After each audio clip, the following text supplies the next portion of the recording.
carnage is just horrible. This has been a tragic month in Chinese camp. It's one of the historic Gold Rush era towns here in Tuolumne County. September has been a horrible month. In fact, 20 days ago, on September 2nd, 2025, a fire ripped through this historic district and destroyed, I think, just about every historic building here. And homes are gone in the community of Chinese Camp in Tuolumne County. This fire blew through that gold mining town, leveling homes tonight. Live Copter 3 was overhead before lightning forced it to pull back, and we could see many structures are gone. So I thought I would come up here and show you the damage. Sarah and I actually came up here for a video about 8 years ago, and we walked this street, and fortunately we have some video of the way things looked back then. So that's the purpose of this visit today. The fire was especially devastating since most residents did not have fire insurance because premiums had doubled the last year. Highway 120, which carries millions of visitors to Yosemite National Park, passes through Chinese Camp. Among the few buildings left standing is the Chinese Camp Store and Tavern, a landmark in the community since the 1930s. Fortunately, the American Red Cross has been on scene providing help to those who lost everything. Also on hand is the Christian Aid Ministries providing daily evening shower services. Fortunately, the Chinese Camp Elementary School was also spared. It was built in 1970 in a distinctive Chinese architectural style. This historical marker recaps the town's history. Reportedly founded about 1849 by a group of Englishmen who employed Chinese as miners. Much surface gold found on hills and flats. Headquarters for stage lines in the early 1850s and for several California Chinese mining companies. First Chinese Tong War and state fought near here between the Sam Yap and the Yan Wu Tongs.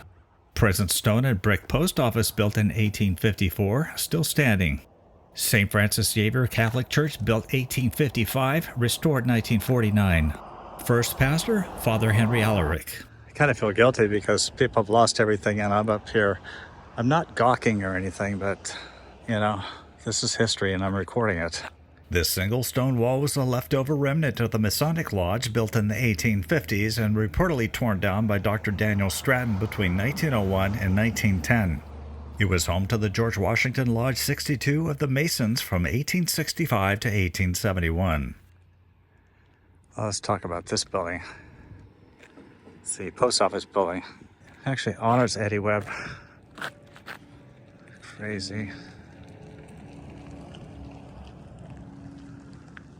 Let's see what it says.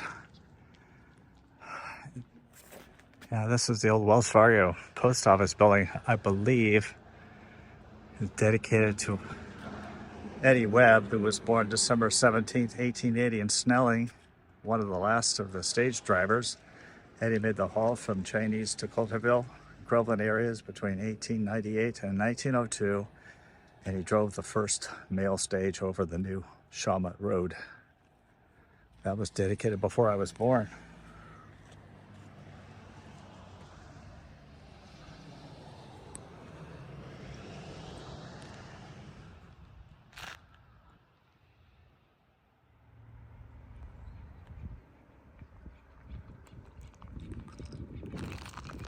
And nobody's doing anything with it, but that one's got a plaque on it. Right there. You know what's crazy about this? The telephone pole and the wires did not burn here. Strange.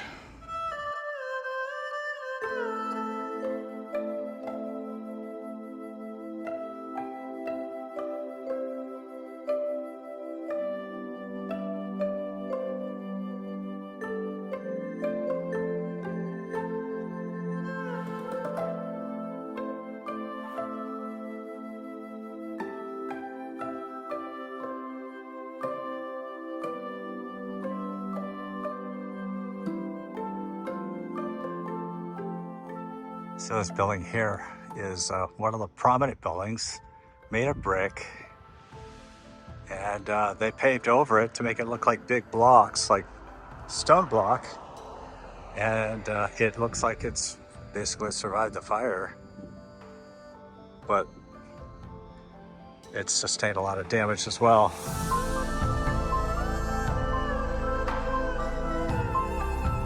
Now, curiously, the floor looks like the floor is burned.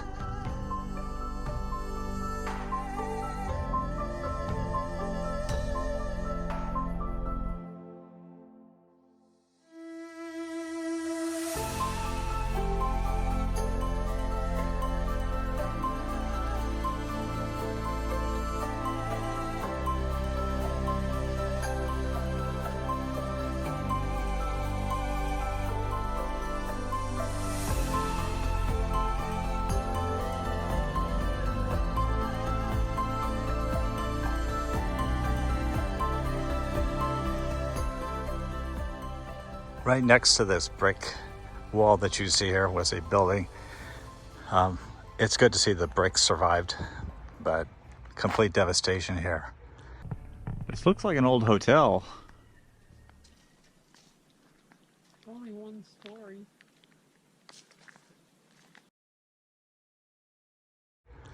It looks like it was used for a lot of storage.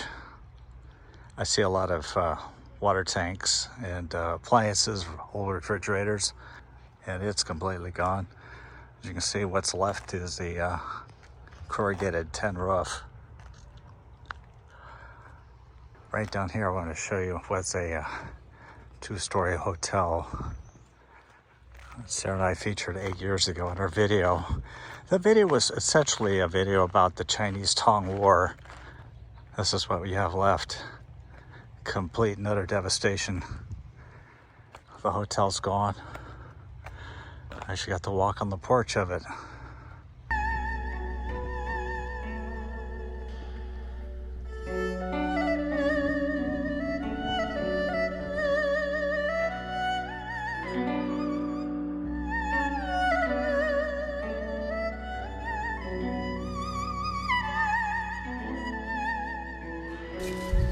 Seems like they've decided to preserve history here, but really just leave them standing.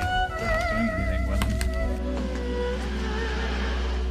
No trespassing. Seems to be the theme around here. Keep out and trespassing signs. It was also heralding the fact that they were preserving their history here, and a lightning strike took this entire town out. It swept through here like wildfire. There was a historic building here on the corner.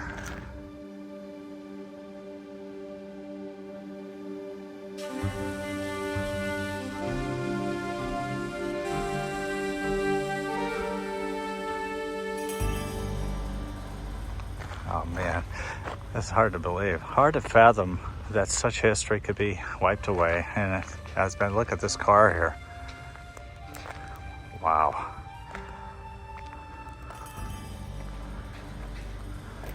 It looks nothing like it did back in August. I believe this was the Rosenblum General Store.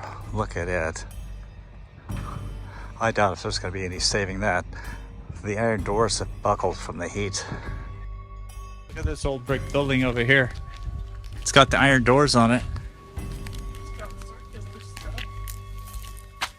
Old doors.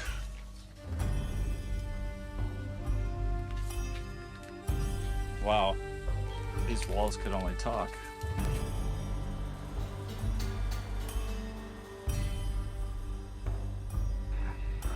All the Gold Rush buildings had these iron doors. It was meant to keep out fire. It was also meant to keep out thieves. But it's really sad. As someone who loves these old buildings, it's sad to see it all wiped away. Look at one of these iron doors here on the ground. Oh, look at that old Ford tractor. Did not burn up. Isn't that crazy?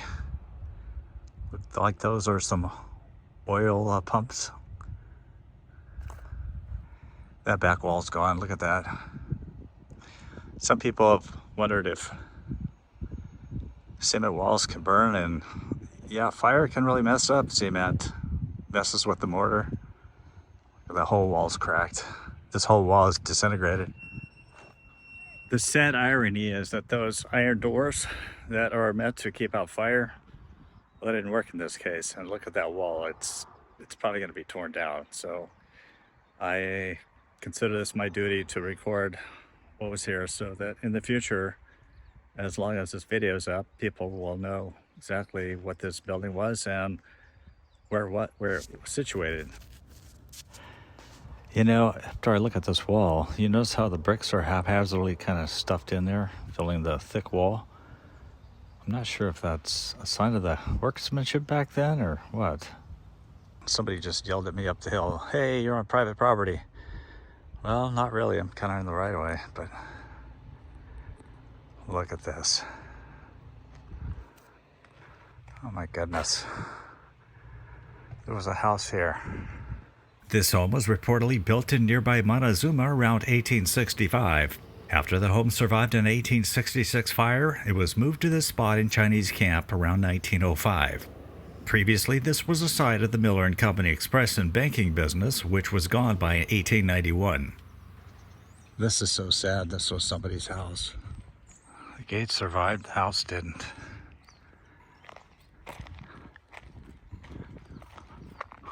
Incredible carnage.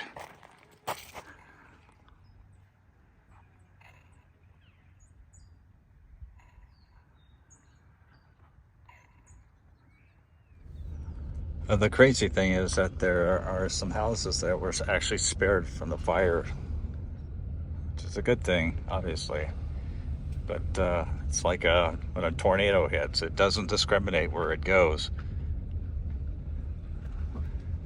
Look at this yard. Look at that Volkswagen over there. Toast.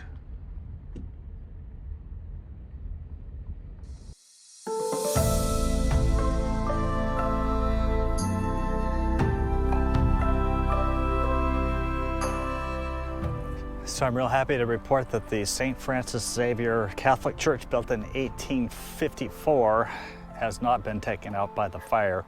It's one of the things that I was wondering about before I came up here. The only way I could really know about the extent of the damage was to drive up here and check it out. But it looks like this building has been boarded up for a while. They must have made a valiant attempt to save this church, because look at this. The fire butts up to the cemetery grounds here. Wow.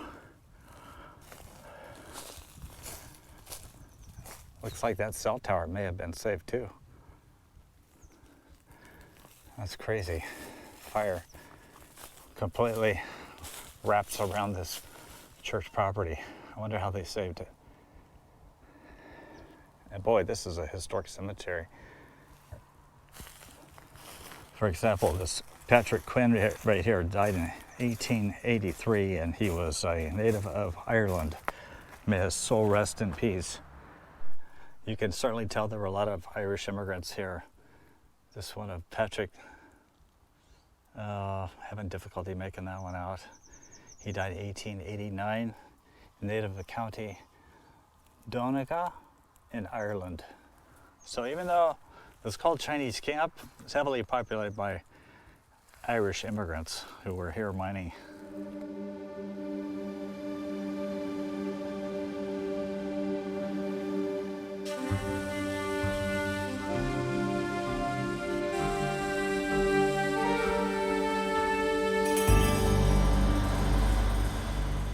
Off in the distance, you see the other cemetery. It looks like it got scorched. All the headstones are kind of prominently sticking out. When I visited here 8 years ago, I kind of wondered about that. I wondered how many fires had brushed the hillside over there and damaged the markers, but some of those stone markers look like they're still white. The gentleman who yelled at me was down there rummaging through the debris. I can't imagine what it must be like to lose everything to a fire. It's pretty obvious that this church isn't being used anymore. It's just being kept from falling down. Nobody has money to fix things like this. So on this sad occasion, I want to thank you for watching this episode of History Editors. Like me, you may have been wondering about the extent of the damage. Chinese camp, you probably heard about it in the news. It actually made the national news. Millions of you who have gone to Yosemite probably have passed by here. Probably were wondering what Chinese camp was all about and the significance of it. But now it's all just going to be keep fading into the past with even the loss of buildings that should still be here. Love to hear your comments.